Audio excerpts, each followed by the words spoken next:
SPC government college Ajmer की philosophy department से मैं ज़रफ़िशा ज़ैदी बोल रही हूँ। ये बीए सेकेंड ईयर फ़िलासफ़ी की क्लास है। इस क्लास में हम वेस्टर्न फ़िलासफ़ी पढ़ेंगे। कल हमने बात की थी कि वेस्टर्न फ़िलासफ़ी का सिलेबस और एग्ज़ाम पैटर्न क्या है। आज हम उसका फर्स्ट चैप्टर सॉक्रेटिस पढ़ेंगे। सोक्रात या सोक्रेटिस का नाम आप सभी ने सुना होगा। वो ईसा से 470 साल पहले ग्रीस, जिसे यूनान भी कहते हैं, में पैदा हुए थे। ग्रीस वेस्टर्न फिलॉसफी का बर्थ प्लेस है, जहाँ सोक्रात, उनके शिष्य प्लेटो, उनके शिष्य अरस्तु जैसे महान दार्शनिक हुए हैं। ये तीनों ही दार्शनिक आपके कोर्स में हैं और आज हम सोक्रेटिस के बारे में बात करते हैं। सोक्रेटिस को समझने के लिए पहले ये समझना ज़रूरी है कि सोक्रेटिस से पहले के दार्शनिक कौन थे और क्या दार्शनिक चिंतन चल रहा था सोक्रेटिस से पहले। सोक्रेटिस से पहले के जो थिंकर्स हैं उन्हें कहा जाता है प्री सोक्रेटिक फिलासफर्स, पूर्व सुकरातीय दार्शनिक। और इसमें जो इम्पॉर्टेंट दार्शनिक हैं उनमें हैं थेलीस, हेराक्लाइटस, पार्मेनाइटिस और सोफिस्ट। ये 3-4 दार्शनिकों के बारे में आपको जानना ज़रूरी है ताकि आप ये समझ सकें कि सोक्रेटिस कैसे इन लोगों से थोड़ा अलग थे और उन्होंने चिंतन को क्या नई दिशा दी। जो पूर्व सुकराती दार्शनिक हैं उनका जो विचार था, उनका जो चिंतन था, वो मेटेरियलिस्टिक वर्ल्ड था, बाहरी दुनिया, जो ब्रह्मांड है, जो बाह्य जगत है, एक्सटर्नल वर्ल्ड है। और इसीलिए इन दार्शनिकों को कॉस्मोलॉजिस्ट या फिजिसिस्ट कहा जाता है। नेचुरलिस्टिक फिलॉसफी कहलाती है ये।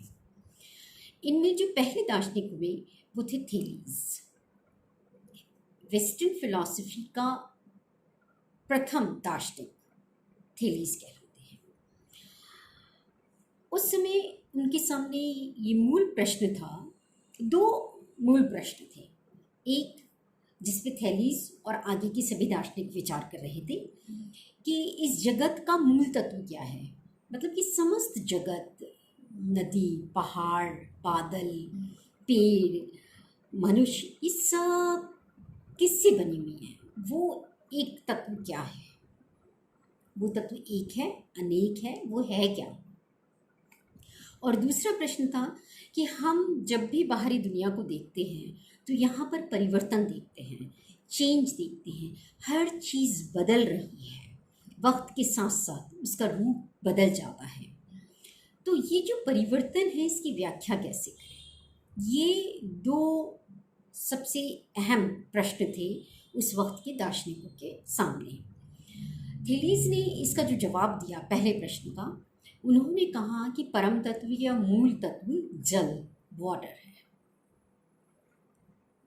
इसके बाद एक दार्शनिक हुए हेराक्लाइटस। उन्होंने इसके ऊपर विचार किया कि परिवर्तन को हम कैसे समझ सकते हैं, और उन्होंने कहा कि जगत जो है वो परिवर्तनशील है, यहाँ पर सब कुछ बदल रहा है, कुछ भी स्थायी नहीं है, परिवर्तन ही सत्य है ना। तो रियलिटी या परम सत्य है क्या, परिवर्तन है। इसके बाद कुछ दार्शनिक ऐसे हुए जिनके अंदर पार्मेनाइडिस का नाम प्रमुख रूप से लिया जाता है, कि उन्होंने कहा कि ये बिल्कुल सही है कि जगत बदल रहा है ना, परिवर्तनशील है बाह्य जगत, लेकिन कुछ ऐसा भी है जो कि बदलता नहीं है, जो कि फिक्स्ड है, कांस्टेंट है, अनचेंजेबल है, और वो है कुछ मूल सिद्धांत, कुछ फंडामेंटल प्रिंसिपल्स। और फिलॉसफी का काम है उन प्रिंसिपल्स को जानना। तो जो परमानेंट है वो रियल है। इसका इस विचारधारा के जो सबसे प्रमुख दार्शनिक हैं वो है पार्मेनाइड्स। इसके बाद मैंने एक और नाम लिया था सोफिस्ट। और सोक्रेटिस को समझने के लिए हमें सोफिस्ट्स को भी समझना ज़रूरी है। सोफिस्ट यूनान में ऐसे टीचर्स थे जो कि घूम घूम कर युवाओं को शिक्षित करते थे और उनसे फीस लेते थे। शिक्षा किस चीज़ की देते थे कि वो अपनी पॉलिटिकल लाइफ में, वो अपनी सोशल लाइफ में, बिजनेस में कैसे सक्सेसफुल हो, कैसे शॉर्टकट्स अपनाकर, ट्रिक्स अपनाकर, स्मार्ट बनकर, अपना कम्युनिकेशन ठीक कर कर वो सक्सेसफुल हो सकते हैं। तो ये मकसद था सोफिस्ट्स का, और इसकी वो युवाओं को ट्रेनिंग देते थे और इस ट्रेनिंग के बदले में वो उनसे फीस लिया करते थे। प्रोटोगोरस एक बहुत फेमस सोफिस्ट हुए हैं और उनकी बहुत ही फेमस उनकी उक्ति है, सेंटेंस है, man is the measure of all things. मनुष्य सभी वस्तुओं का मापदंड है। और इसका मतलब क्या है? इसका मतलब ये है कि अपने आप में सच्चाई, न्याय, सत्य, मूल्य अपने आप में वो कुछ स्थायी, कुछ परमानेंट, कुछ फंडामेंटल नहीं होता, बल्कि वो मनुष्य पर निर्भर करता है। मनुष्य ही उसका मापदंड है। परिस्थितियाँ बदलती हैं, लोग बदलते हैं, हालात बदलते हैं, और इस बदलाव के साथ साथ सच भी बदल जाता है, न्याय भी बदलता है। ऐसा मानना था सोफिस्ट का, खासतौर पे प्रोटोगोरस का। तो सुकरात से पहले हम देखते हैं, मैंने 4 दार्शनिकों के बारे में आपको बताया कि वेस्टर्न फिलॉसफी के पितामह, जहाँ से वेस्टर्न फिलॉसफी शुरू होती है, वो थे थेलीस, उसके बाद हेराक्लाइटस आए और पार्मेनाइड्स। इन दोनों ही दार्शनिकों ने परिवर्तन की समस्या पर विचार किया। फिर सोफिस्ट, और सोफिस्ट कंटेम्प्रेरी थे सोक्रेटिस के, सुकरात के। सुकरात भी सोफिस्ट की तरह ही घूम घूम कर युवाओं को शिक्षित करते थे, युवाओं से बातचीत करते थे, उनसे डायलॉग कायम करते थे, लेकिन वो इसकी कोई फीस नहीं लिया करते थे। और सोफिस्टों की विचारधारा और सुकरात की विचारधाराओं में बहुत मूल अंतर था, जिसके बारे में हम आगे बात करेंगे। अब जैसे कि होता है कि हर थिंकर के बारे में हम कैसे जानते हैं, ज़्यादातर के बारे में हम इसी तरह से जानते हैं कि उन्होंने अपने बारे में कुछ लिखा है, कोई किताब लिखी है, अपने दर्शन के ऊपर उन्होंने कोई आर्टिकल्स लिखे हैं जिनसे हमें पता चलता है। लेकिन सोक्रेटिस ऐसे दार्शनिक हैं जिन्होंने ज़िंदगी में कभी कोई किताब नहीं लिखी। तो फिर सवाल उठता है कि हमें उनके बारे में कैसे पता चला। देखिए, उनके 3 शिष्य थे। जो सबसे महत्वपूर्ण उनके शिष्य थे वो थे प्लेटो। और प्लेटो ने बहुत सारी बुक्स लिखी। प्लेटो की बुक्स को डायलॉग कहा जाता है, जिनमें Republic, Apology, Meno, Phaedo, Laws, और उनकी जो किताबें हैं उनसे हमें पता चलता है सोक्रेटिस के बारे में, क्योंकि इन किताबों का जो मेन कैरेक्टर है वो सोक्रेटिस है। इसके अलावा 2 और सोक्रेटिस के शिष्य थे जिनसे हमें सोक्रेटिस के बारे में पता चलता है। एक का नाम एरिस्टोफेन्स था, जिन्होंने द क्लाउड्स किताब लिखी, और जो दूसरे उनके शिष्य थे वो थे ज़ीनोफेनिस, जिन्होंने मेमोरेबिलिया करके एक किताब लिखी थी। और इन 3 शिष्यों से हमें सोक्रेटिस की ज़िंदगी के बारे में बहुत सारी बातें पता चलती हैं। क्या पता चलता है?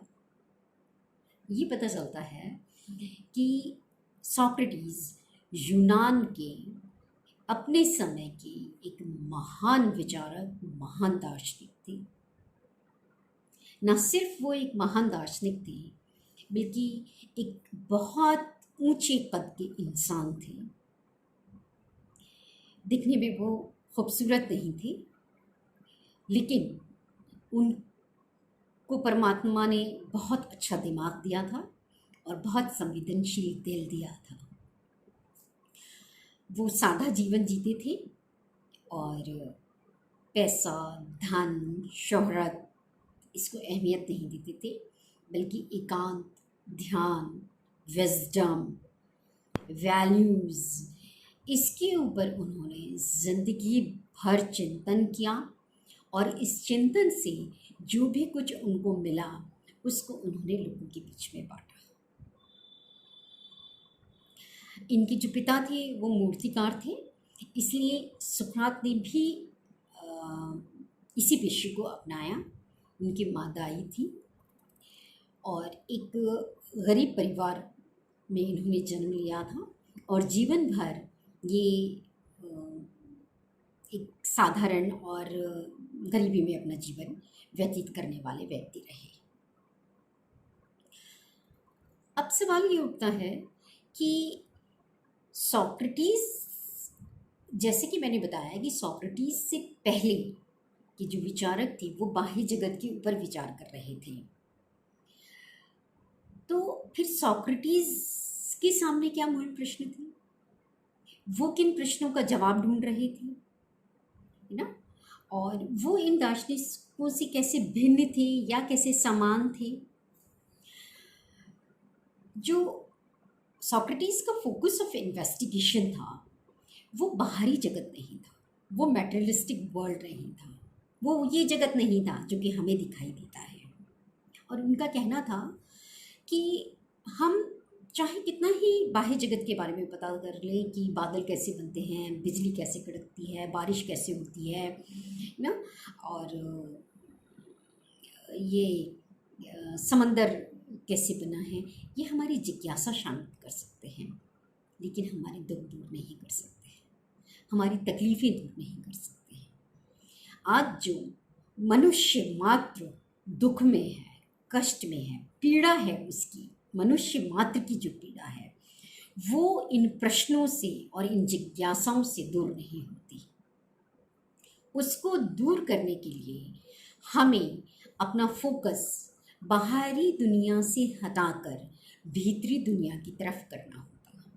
मतलब एक एक्सटर्नल वर्ल्ड है जहाँ ये सारी दुनिया है, जहाँ संपूर्ण ब्रह्मांड है, चांद, सितारे, सूरज, मनुष्य और इतने सारे एनिमल्स, पेड़ पौधे, और एक हमारी अंदरूनी दुनिया है।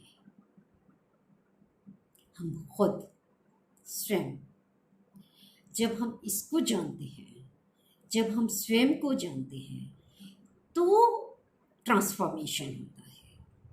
इसलिए उन्होंने ये नारा दिया, नो दाई सेल्फ, खुद को जानो। हम जिंदगी भर क्या करते हैं, हम बाहरी दुनिया को, हम दूसरों को जानने में लगे रहते हैं। सुकरात ने कहा नज़र बदलिए, अपने आप को जानिए। तो ये शिफ्ट था बहुत बड़ा, ये शिफ्ट था कॉस्मोलॉजी से। हम अपना फोकस कहाँ करें? अपने भीतर, ह्यूमन बीइंग, खुद अपने आप को जाने। यहाँ पर सुकरात का फिर मूल प्रश्न, जैसे कि मैंने कहा, ये नहीं है कि ये दुनिया कैसे बनी, है ना, या बारिश कैसे हुई। उनका मूल प्रश्न क्या है? अच्छा मनुष्य कौन है, अच्छा मनुष्य कैसे बनता है, व्हाट इज़ गुड। ये उनका मूल प्रश्न था कि शुभ क्या है, सच्चाई क्या है, न्याय क्या है ना, बुद्धिमानी क्या है, और हम ये कैसे हासिल कर सकते हैं। ये उनका मूल प्रश्न था। इसके लिए उन्होंने कहा कि अब ये जो प्रश्न है, ये अच्छाई क्या है ना, ये प्रश्न है एथिक्स का, नीति शास्त्र का। इसलिए उन्होंने नीति शास्त्र को सबसे ज़्यादा अहमियत दी। उन्होंने कहा कि सारी नॉलेज में जो एथिक्स है वो सबसे इम्पॉर्टेंट नॉलेज है। मैथमेटिक्स, रीजनिंग, मेडिकल साइंस, से भी ज़्यादा इम्पॉर्टेंट है एथिक्स, प्राइमरी नॉलेज है। क्योंकि हम मेडिकल साइंस पढ़ाकर एक अच्छा डॉक्टर बना सकते हैं, हम इंजीनियरिंग पढ़ाकर एक अच्छा इंजीनियर बना सकते हैं, है ना। हम मैथमेटिक्स पढ़ाकर एक अच्छा मैथमेटिशियन बना सकते हैं, लेकिन इससे भी पहले हमें ज़रूरत है कि वो एक पहले एक अच्छा इंसान बने।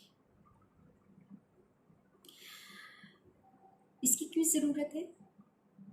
देखिए, मेडिकल साइंस पढ़कर कोई बहुत अच्छा डॉक्टर बन सकता है, लेकिन अगर वो अच्छा इंसान नहीं है तो फिर वो क्या करेगा अपने प्रोफेशन में? वो किसी की किडनी निकाल लेगा और पता भी नहीं चलने देगा, इतनी सफाई से निकालेगा, क्योंकि वो बहुत काबिल डॉक्टर है। लेकिन अगर वो अच्छा इंसान हुआ और फिर डॉक्टर बनता है तो वो हकीकत में अपने पेशे के साथ इंसाफ कर सकेगा। इसलिए सोक्रेटिस ने कहा कि सबसे पहले आप अच्छा इंसान बनाइए, फिर अच्छा इंसान जब डॉक्टर बनता है, अच्छा इंसान जब इंजीनियर बनता है, तो वो अपने पेशे के साथ न्याय कर पाता है। आपने बहुत अच्छी इंजीनियरिंग पढ़ा दी ना, और वो इतना अच्छा इंजीनियर बना कि जब उसने पुल बनाया तो ऐसी मिलावट की कि पता भी नहीं चला, और एक दिन पुल ढह गया और बहुत सारे लोग मारे गए। तो ऐसी इंजीनियरिंग किस काम की है? वो तो समाज के ऊपर और धब्बा है। ऐसे इंजीनियर हमें नहीं चाहिए। हमें ऐसा इंजीनियर चाहिए कि वो पहले इंसान हो और फिर इंजीनियर बने। इसलिए एथिक्स जो है वो सबसे प्राइमरी नॉलेज है। सोक्रात ने कहा कि प्राइमरी स्कूलों में एथिक्स पढ़ाया जाना चाहिए, नीति शास्त्र पढ़ाया जाना चाहिए, स्टूडेंट्स को वैल्यूज़ के बारे में बताया जाना चाहिए, उनको ये बताया जाना चाहिए कि अच्छा आचरण क्या होता है। इसलिए सोक्रेटिस एक नीति दार्शनिक थे, वो एक एथिकल थिंकर थे, वो फिजिसिस्ट नहीं थे, वो कॉस्मोलॉजिस्ट नहीं थे।